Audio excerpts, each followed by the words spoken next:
안녕하세요, 여러분. 이번 시간에는 지난 빈그룹 관련해서 그 1부에 이어서 2부 마산그룹에 대해서 최근 이슈와 2020년에 그들의 계획, 그리고 그걸 바라보는 시장의 분위기에 대해서 여러분들에게 말씀드리는 시간을 갖도록 하겠습니다.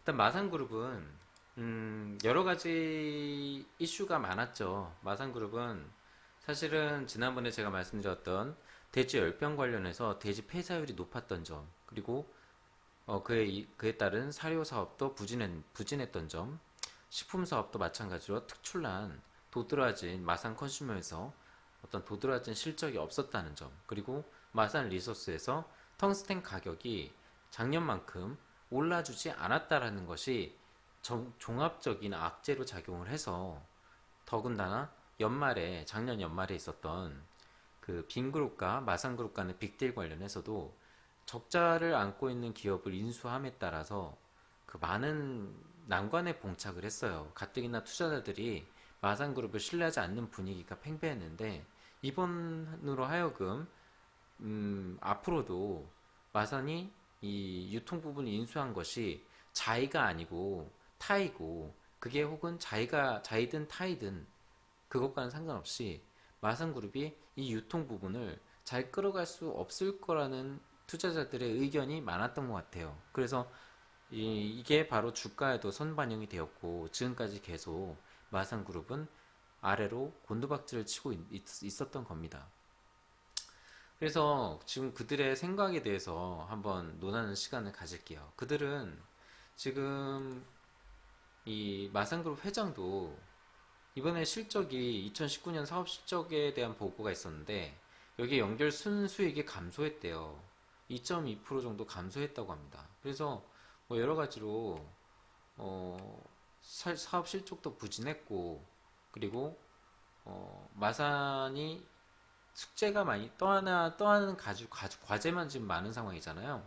빈컴 리테일, 빈컴 리테일이 아니죠. 빈커머스.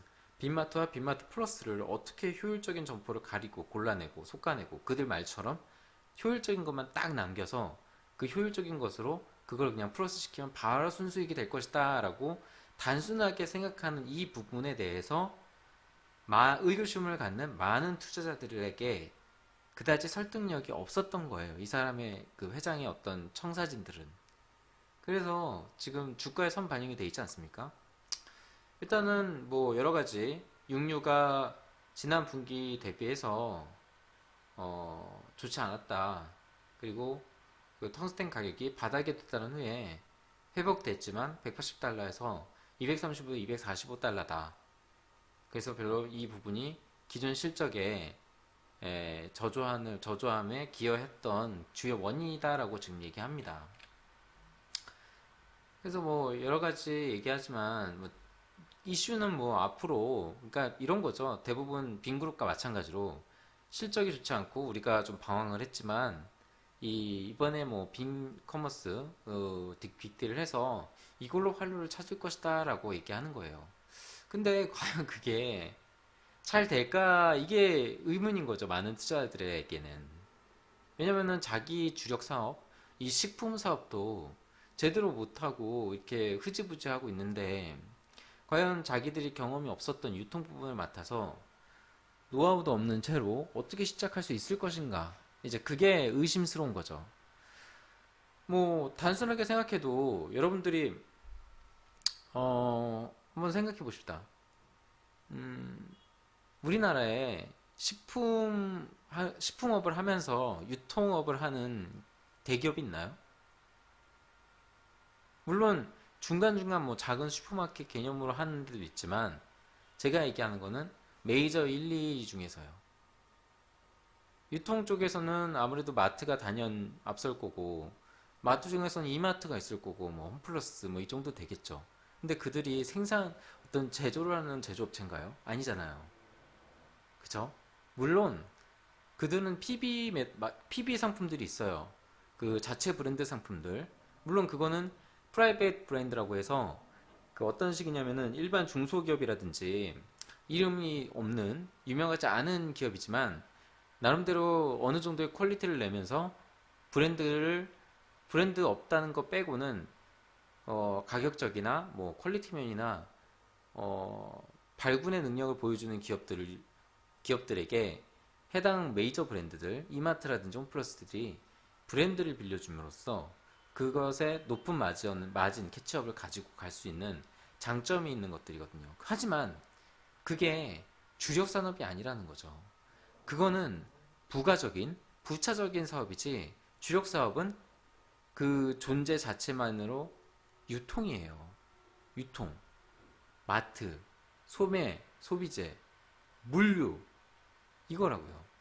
그래서 마산도 물론 식품을 납품을 하고 있다고는 하지만 이 전 SKU들, 전 그 상품군들을 아우를 수 있는 물류 시스템을 갖추고 있냐부터 이제 근본적인 의문이 드는 거예요. 자사제품, 마산이 취급하고 있는 식품이 많지는 않거든요. 적어요.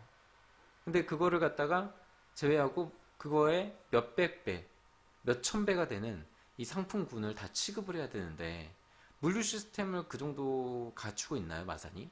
제가 볼 때는 물류 시스템부터 문제가 많을 거고, 물론 기존 물류를 이용한다고 해도 마산이 그거를 충분히 10분 활용해낼 수 있을까요? 그것부터 시간이 많이 걸릴 거라는 얘기죠. 그리고 비효율적인 점포를 폐점을 한다고 하는데 그렇게 될 경우 물류 비용이 더 들지 않겠냐고요. 그렇죠? 거기에서 또 증가하는 물류 비용이 생길 수 있다고요. 그런 것들도 아마 계산에 넣었나, 제가 보기에는 그것도 생각 못 하고 있는 것 같아요. 물론 뭐 나름대로 대기업이니까 생각은 하고 있겠지만 이건 물류가 핵심이거든요. 유통 이런 큰 체인점의 물류는 이 효율면이나 아까 적자폭 개선 같은 거가 어떻게 보면은 이 비효율적인 점포를 폐점하는 것보다 물류를 좀 개선하는 게, 물류 환경을 개선하는 게 오히려 더 적자폭을 줄일 수 있는 좋은 방법이라고 생각해요. 그래서 저는 일단은 그 마산이 빈커머스를 개선하기 위한 그 플랜 중에, 전략 중에 이제 그 얘기를 하길래, 폐점 얘기를 하길래 저는 이게 이렇게 단순하게 생각한 문제가 아닌데 이것보다 마산, 이 본인들이 자기들이 경영권을 인수한 거 아닙니까? 그럼 경영권을 바탕으로 할 수 있는 게 따로 있을 텐데, 물류라든지 그런 것들을 건드릴 수 있는 게 있는데 왜 굳이 음, 단순하게 그렇게 하려고 할까, 일 처리를. 그런 생각이 드는 거예요. 그리고 폐점하기도 쉽지 않을 거고. 그래서 이런 부분에서 투자자들도 다 이제 의구심을 갖고 있는 것 같습니다. 그래서 마산 보면은 뭐 지금 하고 있는 게 아무래도 또 지금까지는 좋지 않았지만 빈마트나 빈마트 플러스를 인수했고 또 빈에코 농업 부분을 인수했기 때문에 잘 될 수 있을 것이라고 이들은 그렇게 얘기를 합니다.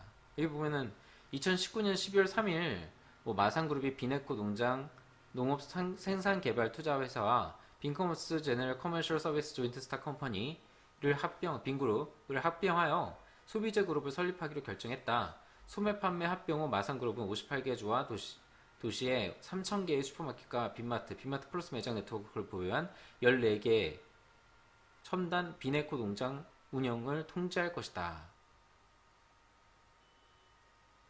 응앤당광의 마산그룹 회장은 빈에코의 합병으로 마산그룹의 회원이었으며 이는 농업 및 축산 생태계를 개선하고 쇼를 보여주기 위한 마산의 전략적 단계라고 했다. 베트남 농업에 우리의 마음을 모두 바치겠다 라고 합니다.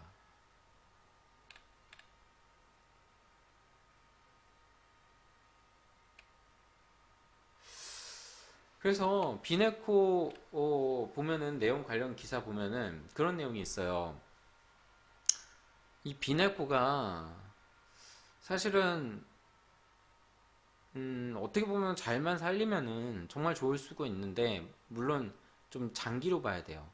하지만 연구 개발하고 제가 알기로는 종배나 뭐 배양 그리고 어떤 시스템 같은 것들 그리고 농업 생태계 그리고 효율적인 어떤 농업 개선, 농업 환경 개선 이런 것들을 각국 농업 선진국에서 많이 전수를 받고 있는 것으로 알고 있었거든요. 물론 비네코뿐만은 아닙니다. 다른 농업 생산 그 농업 기업들도 그런 같이 이런 농업 개선 노력을 진행을 해왔는데요. 이 비네코 같은 경우에는 아마 이스라엘이었나요? 네, 아마 이스라엘일 겁니다. 이스라엘이 되게 황무지에서 이제 많이 그 작곡물이라든지 이런 농작물을 많이 생산을 해내지 않습니까? 물도 이제 나오지 않는 그런 열악한 환경 속에서 진행한 그런 노하우와 이런 경험들을 바탕으로 생산성을 높이는 그런 연구를 하고 있는 것으로 알고 있었어요. 비네코에서. 근데 그것도 음, 앞으로 어떻게 될지는 또 모르겠어요. 앞으로 어떻게 될지는 모르겠지만 그런 작은 부분만 일단 단계적으로 이제 개발을 해나가겠다는 얘기인지 아니면 마산에서 뭐 그거를 또 뭐 확대를 하겠다 뭐 이렇게 말로는 되게 거창하게 얘기해요. 뭐 스마트팜 뭐 어쩌고 저쩌고 하는데 사실 베트남이 중요한 건 그게 아니에요. 베트남 농업 대국이지 않습니까? 베트남이 쌀 생산이 거의 세계 2위인가요? 되게 높은 것으로 알고 있는데 이 좀 뭐랄까요? 그 스마트팜이 굉장히 안 와닿아요. 그쵸? 여러분들도 그렇게 생각하시죠? 아직까지도 어떤 수작업으로 그 농사를 짓고 있는 사람들이 많은데 그 흔한 경운기 하나 없을 정도인데 그러니까 저는 스마트팜이니 뭐 이런 자동적으로 로봇이 막 물을 뿌려주고 뭐 드론이 날아가면서 뭐 물을 뿌려주고 이런 거는 사실 그 현실적으로 대부분의 어떤 그런 영세한 농업인들에게는 맞지 않은 얘기라는 거죠. 전체적으로 국가 어떤 그런 생산성을 향상하는 게 궁극적인 목표 아닙니까? 그런 것들은 연구개발 계속해서 그런 건 나름대로 그것도 당연히 해야 되는 거고 농업을 진정 발전시키고 싶다면은 이런 스마트팜이나 이런 뜬구름 잡는 얘기가 아니고 일단은 기계화부터 시작해야 되지 않습니까? 농업 기계화부터 먼저 시작을 해야 된다고 봐요. 일단 순서가 그래요. 여러분들도 아시잖아요. 우리나라도 수작업을 하다가 기계화를 들이고 그리고 미국의 농장을 보십시오. 미국의 농장 다 기계예요. 거기는 사람이 없잖아요. 근데 혼자서 막 기계 두 개를 막 자동적으로 스마트적으로 기계를 이제 조작을 해서 그 넓은 땅의 농작 밭을 전부 다 이제 혼자서 다 하더라고요. 그게 가능한 나라예요. 그러니까 농업 대국이죠. 그런 상황까지는 아니더라도 최소한 어느 정도의 농업 기계화가 되고 나서 스마트팜을 생각해도 할 수 있는 거 아닙니까? 저는 그렇게 봐요. 지금 굉장히 열악하거든요. 아직 대다수의 농업 그런 인구, 종사하는 사람들의 농업 환경을 보면은 아직까지도 굉장히 열악하고 아직까지도 수작업으로 대부분의 일을 소화하고 있는데 여기에 기계화 보급이나 뭐 이런 것들이 더 늘어나야 이게 뭐 희망이 있는 거지. 그렇다고 마산이 비나코를 인수를 했다고 해서 제조업에 뛰어들까요? 그럴 수도 없는 노릇이잖아요. 그래서 비네코를 어떻게 할지도 좀 사실 감을 못 잡고 있는 게 아닌가라는 생각이 들어요. 비네코를 인수는 했다고 하지만 이거를 앞으로 어떻게 꾸려갈지에 대한 계획이 아직 그 뜬구름 잡는 얘기 같아요. 마산한테는. 그래서 이것도 잘 살리지 못하는 것 같고 뭐 마산에서 그런 얘기를 하더라고요. 그 뭐죠? 그 회장이 마산 그룹을 하면서 자기들이 이제 이 바람직한 모델로 비나밀크처럼 되고 싶다는 얘기를 한 적이 있었어요.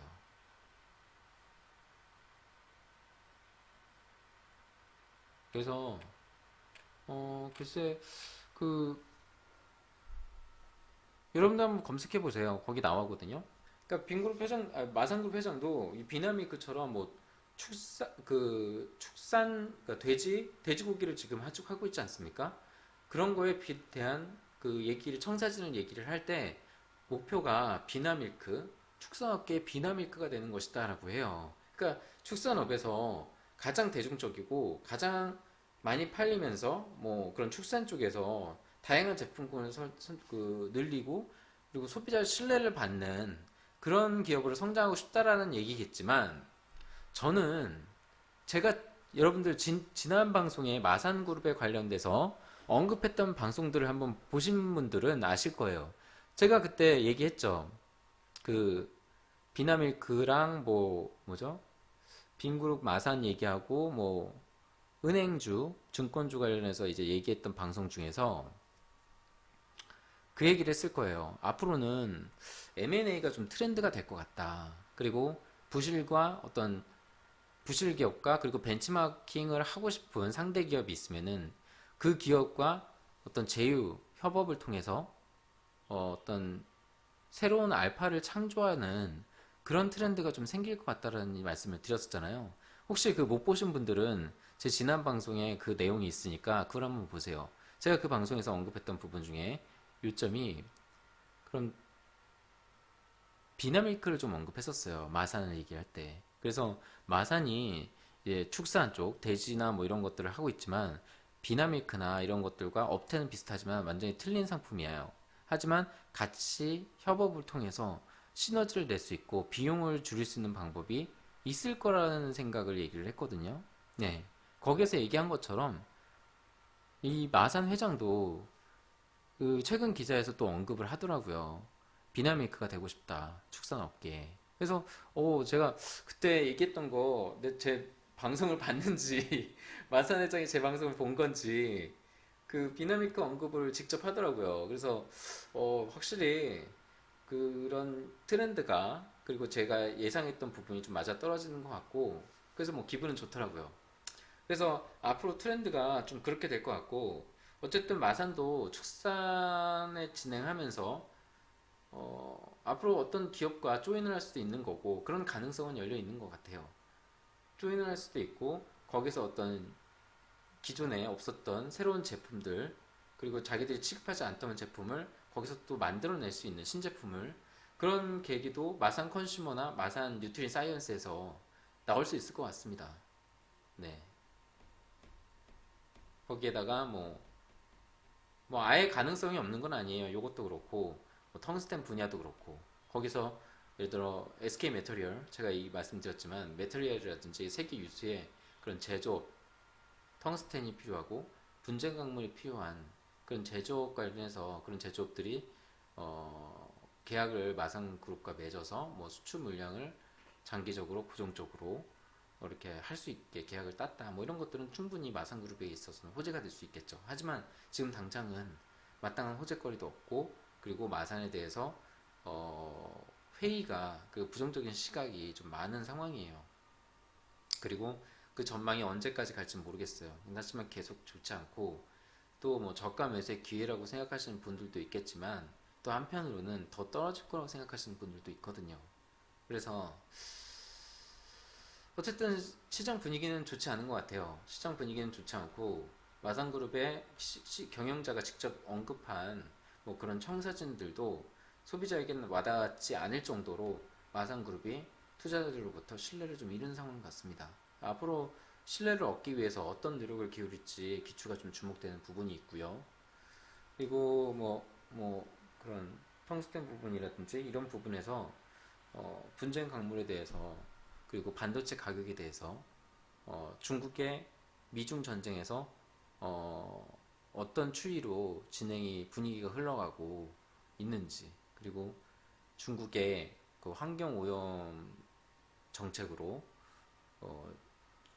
분쟁 강물의 어떤 수출을 공급 제한을 거는지 안 거는지 이런 것들을 좀 주목하시면서 마산의 투자 포인트를 찾는 것도 좋은 방법이라고 생각합니다.